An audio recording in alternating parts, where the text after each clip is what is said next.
It started out as a light-hearted prank between friends and family. My husband, Mark, had always been the type to laugh the loudest, pull the goofiest stunts, and never take anything too seriously. So when our group decided to leave him at the picnic site, just a few miles from home, we thought it would be harmless fun. "He'll laugh when he finds us waiting at the cafe," I said, chuckling as we drove away. Everyone joined in, teasing about how he'd probably wave down a car or call us, grinning like he always did. But that day, the joke didn't end the way we expected. Mark didn't come home that night. At first, I assumed he was trying to get back at us, maybe camping out or spending the night with a friend to make us worry. I laughed it off and told everyone not to panic. But when morning came and his phone was still off, the laughter disappeared from my voice. My stomach tightened with unease. By noon the next day, I called the police. They assured me that sometimes people just needed space, but I knew Mark.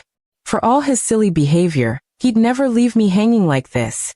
He wasn't one to hold grudges. My mind kept replaying the moment we'd driven off. The look on his face, half confused, half amused. Was that the last time I'd see him like that? The following days were filled with guilt and restless searching. His car was still at the picnic site, keys gone, but his backpack was in the trunk. It didn't make sense. He wouldn't just wander off without water or a phone. The authorities organized a search through the nearby woods. I joined them, calling his name until my voice cracked. Every rustle in the trees made my heart jump. But he wasn't there. Weeks passed. Friends stopped calling as often. People whispered about how the harmless prank might have gone too far. Some said maybe Mark just wanted to get away. That maybe our marriage hadn't been as perfect as it looked. Their words stung, but what hurt more was the truth buried in them. Lately, Mark had seemed distant. He'd been smiling, yes, but it was a tired smile, the kind someone wears to hide pain. Then one evening, I received a call from a number I didn't recognize. When I answered, a shaky voice said, "Lena, it's me." My heart stopped. It was Mark. I burst into tears, half relief, half anger. "Where are you?" I shouted. He hesitated before replying, "Close. But not home. I need to talk to you first." We met at a small diner outside town. He looked different, thinner, sunburned, but calm in a way that unsettled me. I rushed to hug him, but he didn't hug back. "Mark, what happened? Where have you been?" I asked. He stared into his coffee and said quietly, "When you left me there, I realized something. You all thought it was funny, leaving me behind like I didn't matter. But in that moment, it hit me how invisible I'd become." His words cut deep. I tried to explain that it was a stupid joke, nothing more. But he shook his head. "It wasn't just the joke, Lena. It was years of being laughed at, dismissed, treated like I'm the fool of every story. That day just made it clear how little anyone saw me." I didn't know what to say. Guilt weighed on my chest like a stone.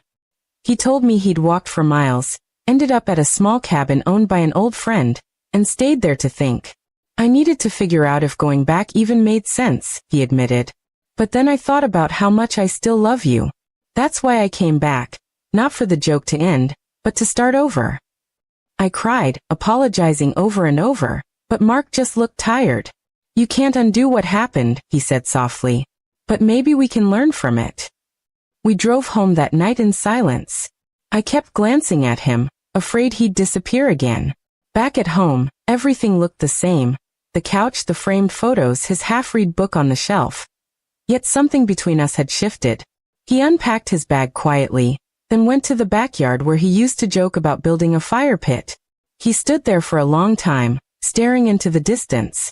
Over the next few weeks, we began to talk more honestly than ever before. He told me about how small he'd felt in his own life, about the laughter that used to comfort him, but now only reminded him of loneliness. I listened, really listened, for the first time. The man everyone called foolish had more depth than I'd ever cared to notice. It's been months now since that day. We no longer make jokes at each other's expense. Sometimes, when I think about how close I came to losing him, I shiver. The prank that was supposed to make us laugh taught us something else entirely. That love dies in silence, not in anger, and that no one deserves to feel like a joke in their own home. And though Mark forgave us, I still haven't forgiven myself. Because when he came back, it wasn't just our marriage that changed, It was me. I finally learned that the people we call foolish are often the ones who carry the heaviest hearts, waiting for someone to finally see them.